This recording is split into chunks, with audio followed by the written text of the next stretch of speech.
These are the top 17 tips for Stellaris 4.3 that I wish I knew earlier. These tips are as broad as possible to cover any empire types you might play. They'll also range from the early to the mid game, and no matter your experience, these tips will help you get even more out of your empire and help you complete any goals you may have, whether that's to crack the entire galaxy or save them from the 25 times crisis as the Senate. Let's get straight into the first tip, which is grab your colonies as soon as possible. When you start a game, you will have 2 guaranteed habitable worlds, so it's important that you find them as soon as possible. Well, what if you can't see them? For example, here we can only see 1. Well, first off, I would definitely survey there instantly to get that continental world quickly, and also then save up your resources to then build a colony ship before you've even constructed an outpost there. This is because a colony ship takes 360 days, and if you wait to construct here, then click the colonize button to then build it, you're delaying the time it takes to get your first world up and running. Now, if you didn't see any, you can use explore. This is going to be quicker than surveying because they don't have to go around every single system in here to check what's on those planetary bodies. If I clicked explore over here, you'll see it just skips straight over, saving a bunch of time. Now, if you're in a situation like this, and pretty much any game, you should split your military fleet up so you're left with 1 fleet. This military fleet can actually explore unknown systems, so you can click around and explore. Now watch how much of the map we can uncover in the first 5 years compared to if we were surveying.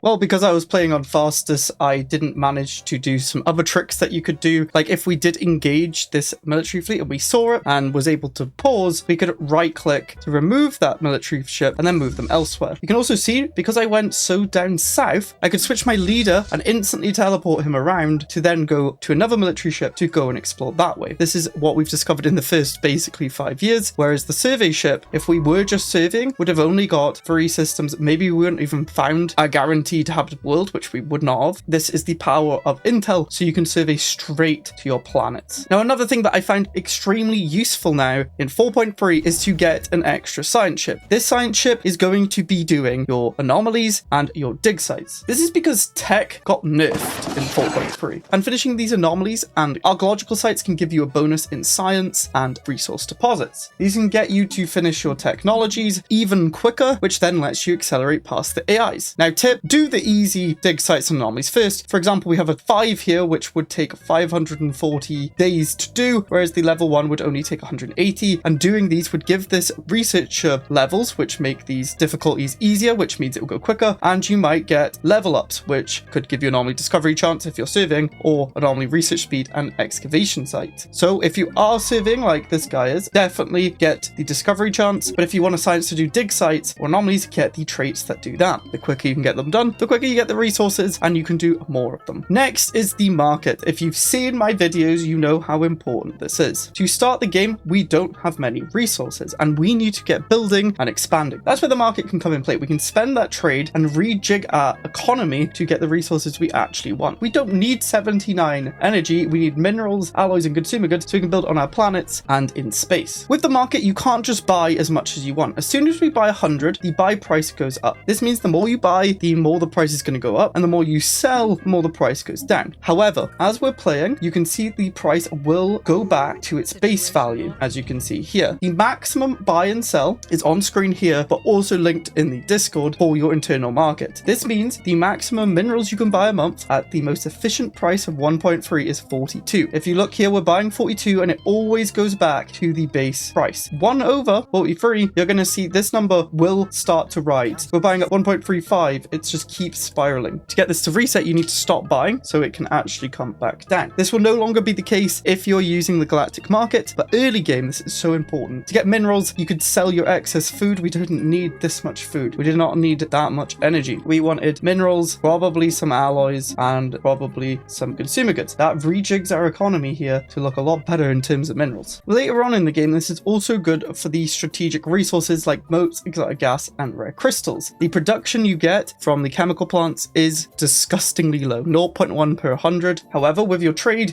you can buy a maximum of 4 a month, which can really help get upgraded buildings such as the data-driven theorem facility. Use the market. The next best thing you can do is to be subscribed. The game is changing constantly, and I will always bring you the latest and best tips, news, and builds. Also, at 100,000 subscribers, I'll be streaming for 25 hours straight to beat 25 times all crisis as many times as I can. Now to the next tip, all to do with your capital early on in the game. What do we do with it? I find the best thing to build early game is the mining district. This is because minerals is such a bottleneck early game, and minerals is going to mean you can build all of your districts that you want and get your pops working. You don't want civilians really, they don't give you too much, but also we're going to need minerals for all the deposits, and deposits also got buffed in 4.3. So early game, you can either buy 100 minerals to then instantly build a mining district, then you put a monthly buy in about 2 months when it's gone back to 1.3. But then I would also disable any enforcers. We do not need to lower crime, and the only time crime is an issue is when it's at 30 or more. So just make sure your crime is below 30 and you'll be fine. Crime events can be really bad. You can also click on the automation tab here, deselect literally everything to just have crime, and then actually turn automation on, and it should toggle the crime jobs when there's more crime. We don't have any, it doesn't need to work any. You can also then disable any buildings you don't need. For instance, this Hollow Theatre is giving us 2,500 amenities. We're at 4.8k. It's giving us a 1.4 unity, but taking 2 consumer goods. I want those consumer goods back. Let's disable that, and that will save on the 2 energy upkeep, as well as stop those jobs existing for your pops to work. You can see now the crime has gone up, but because we're not near the 30, it's fine. It's still at 0. And once you built that mining district, what else do you build? Well, if you did get any of the research buildings, which we will get into, you should build those. But if not, I tend to just spam city districts. The city district will build whatever is in your district specializations, and for us and most empires, to start with, it will be the archives and mixed industry, which gives you science, unity, alloys, and consumer goods. These are all resources you need more of early game, so we may as well build some city districts for that. If you really need a lot more consumer goods, or you want more technology, the buildings give you a lot of jobs comparative to the city district. Each city district here is only giving us, for example, 50 consumer good jobs. However, the building would give us 200. The catch is the building doesn't give us more housing, and we do want to keep our housing up because it will help with pop growth speed, and a city district gives a base of 1,000, but then it's minus by 400, but we're actually getting 600 housing. It's also why city districts are good. You do get housing for the basic districts too, if you're doing that. In the mid game, I tend to switch both of these over to the research enclave to purely get researchers, but that's only when my unity, consumer goods, and allies have been outsourced to other buildings. Next up is the fact that starbases are still very, very strong, and that's because we can build trade hubs. These trade hubs cost you 50 alloys once you've built the starbase, which costs the outpost cost, which is 1975 with the expansion modifiers, then 250 alloys to upgrade. Yes, it's an alloy investment, but this trade is going to be very good.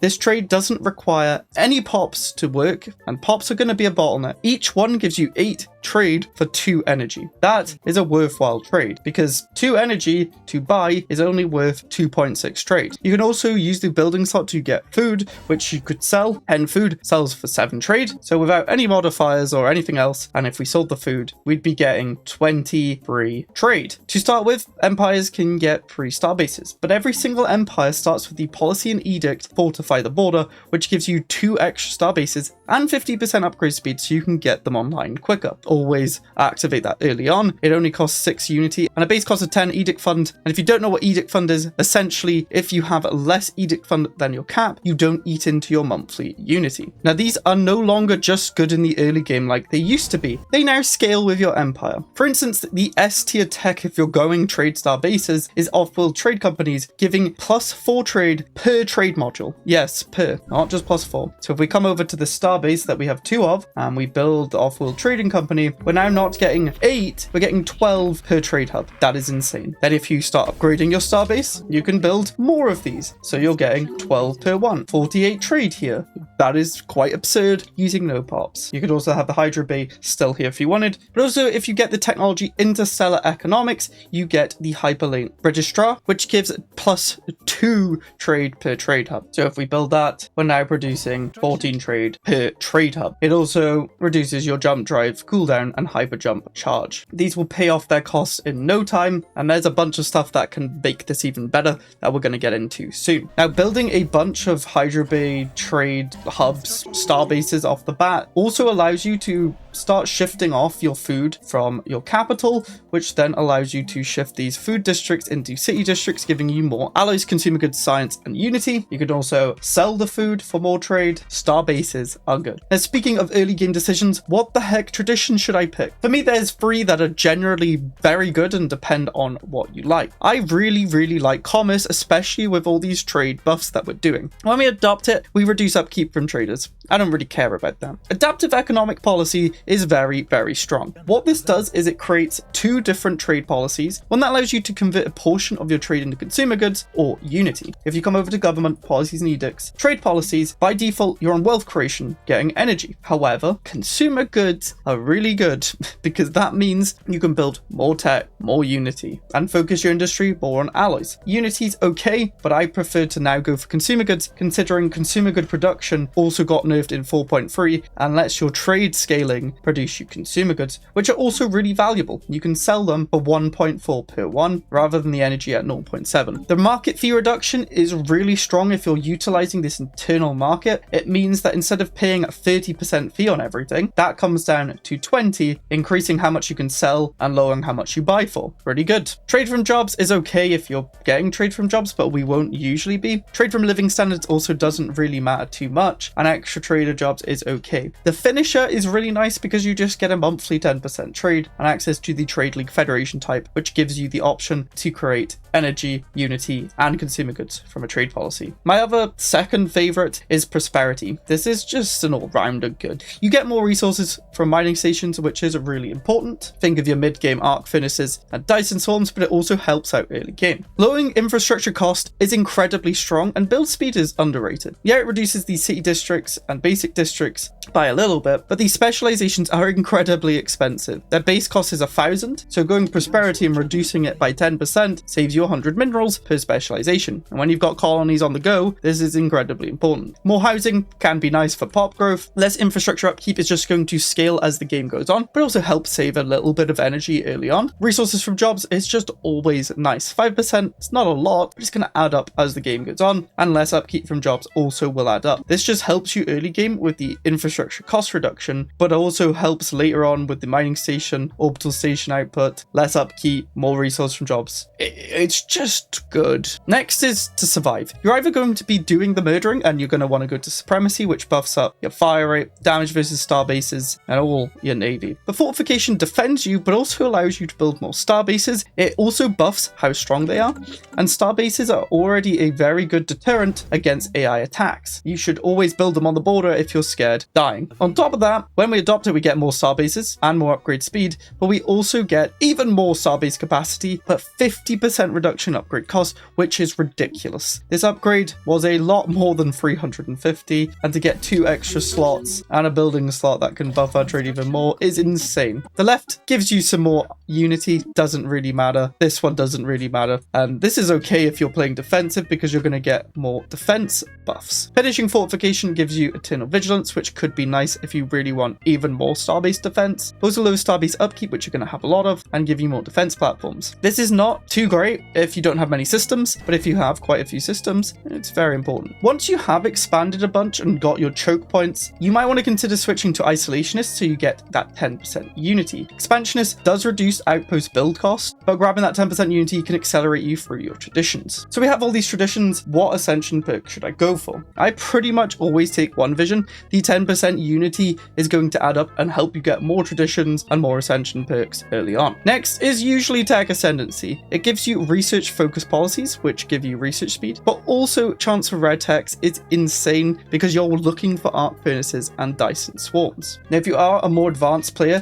you can manipulate these policies. Instead of just getting 10% research speed, you can go for research speed and chance for different options. This allows you to navigate through the tech options. So if you really wanted proton launchers, you would go that tech category, which is the particles category. I would then always go an Ascension path as your third choice. These are incredibly strong for your empire, and it's a no-brainer to take one of them. You could also switch one of these out for Eternal Vigilance if you went unyielding to survive longer, or if you have loads of space, you could go Grasp the Void for even more Starbases to get as many Starbases and resources from them as possible. Now, in terms of tech early game, what should you pick? There's so many options. What the heck does any of this do? I would still prioritize the tech buildings because not only do they give a little bit more tech output per 100 workers, they also give a lot of jobs. 200 physicist jobs compared to the lab that only gives 180 total jobs. These are much more efficient and they buff your output. If you don't have that option, Unity is always nice, or any trade buffing stuff like we saw before. And funnily enough, I would then try and prioritize either research speed or the 5% bonuses that are prerequisites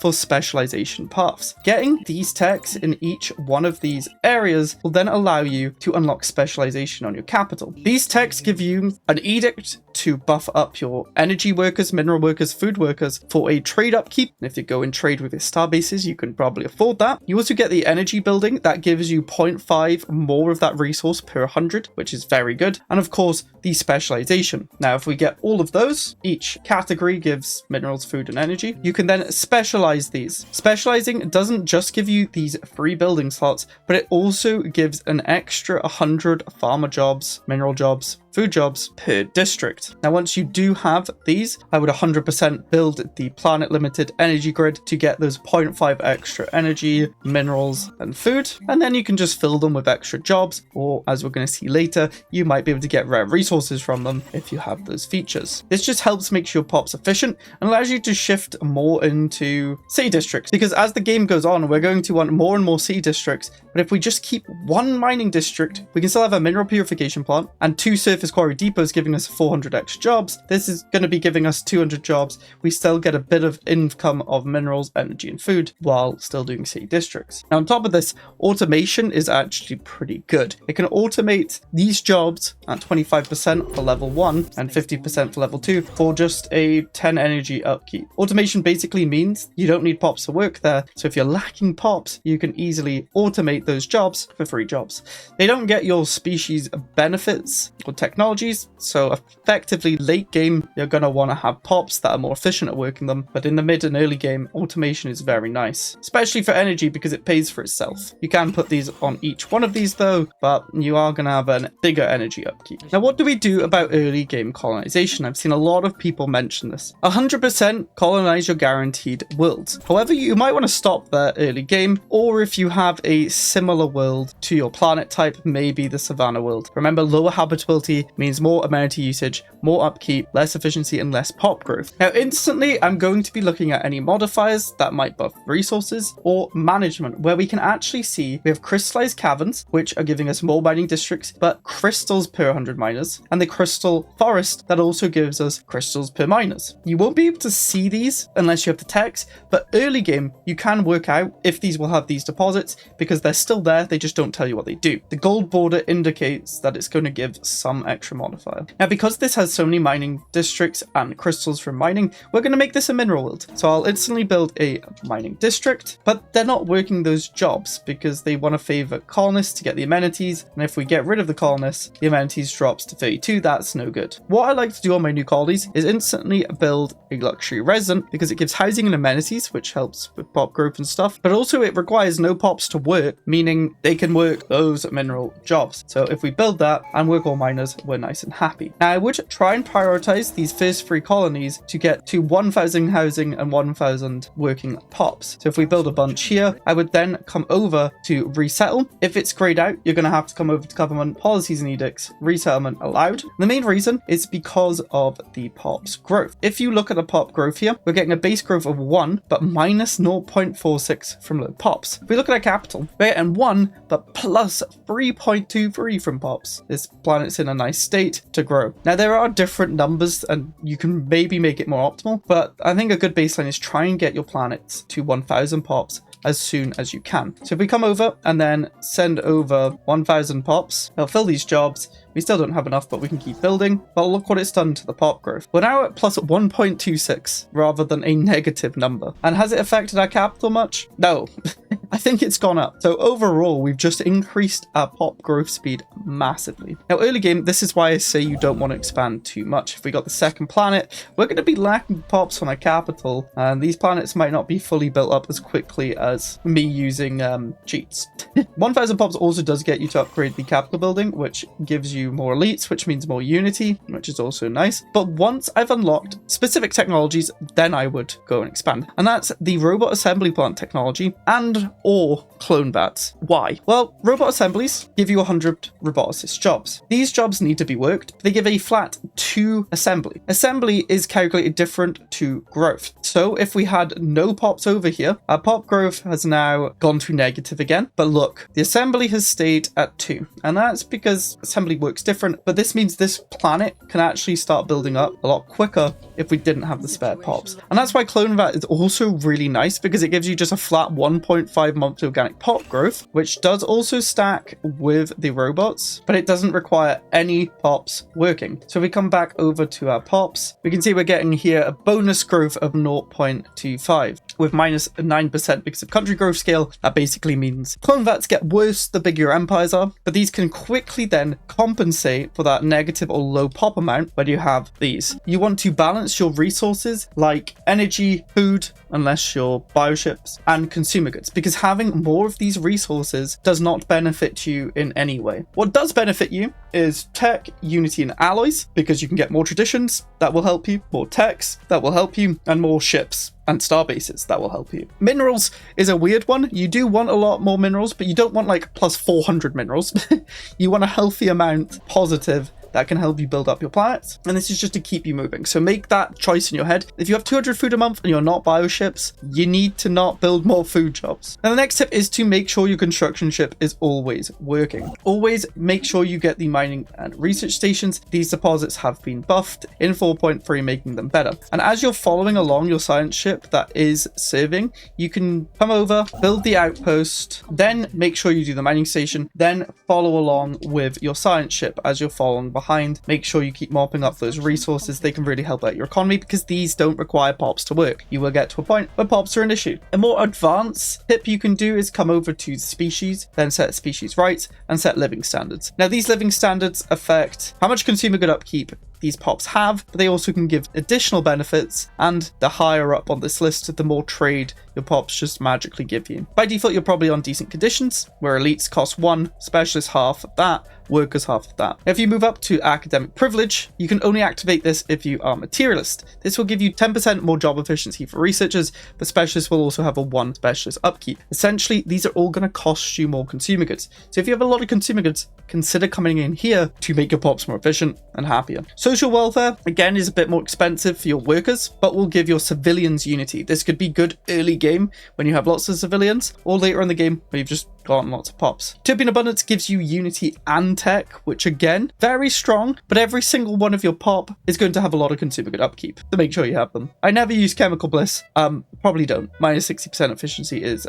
not good. Like I said before, tech buildings are still good, and so are the upgrades. This is why you're going to need those rare resources, as you're going to need gases, crystals, and motes to upgrade them. So make sure you're finding planets that can then specialize into rare crystal extraction. But even if it's not on a crystal extraction, you can still get 0.15 from miners and use the market to auto buy a maximum of 4 crystals, because there are also techs that give you buildings to give you more efficiency, more per 100 or less upkeep. You still want deck buildings even though they've been massively nerfed. Next thing is, what the heck do these governors do? Well, per level, the governor will give you 2% resources from jobs on the planet they're on. Then this effect propagates down into the sector, as you can see, giving you a 1%. What if we want to make a tech world? Well, scientists can be assigned and will give you 2% efficiency and less upkeep. You can use this to your advantage. If you have a tech capital, put a scientist on there to get more tech, and then instead of getting these science buffs to your mineral world, you can come over and assign a governor that replaces the scientist effects, giving you those resources from jobs. Utilize your governors. Make sure you're also utilizing your edicts. Capacity subsidies, mining subsidies, and farming subsidies can help out your economy. Just make sure you have the trade to upkeep them. To even further accelerate, use arc furnaces and Dyson swarms. This is going to take you from the early mid game and accelerate you into the mid and late game. You can see in our UNE every single click run on 4.3, we're about to get our first arc furnace online, and that's going to save our economy. From year 65 to just 20 years later, just look at that economic difference. We've gone to 500 alloys, 200 minerals, because we've spanned arc furnaces, Dyson swarms as much as we can. This is what you're building your economy into, and then you can switch off and make ultimate science worlds like we have here. Going into an Ecomonopolis, we've got a mass alloy world, consumer goods, another research world, and another research world, because all we need is more tech, because we're getting everything else from the stars, because we also have a billion trade hubs. These tips will help you get to this point. 85 years in, we're looking very, very healthy. And if you want to see all these tips put into action, watching every single click, go watch my UNE 4.3 run. Every single thing I've done here that you can see has been recorded and put into a series for members, but the first episode's free to give you a trial if you enjoy it. Click it here to watch now.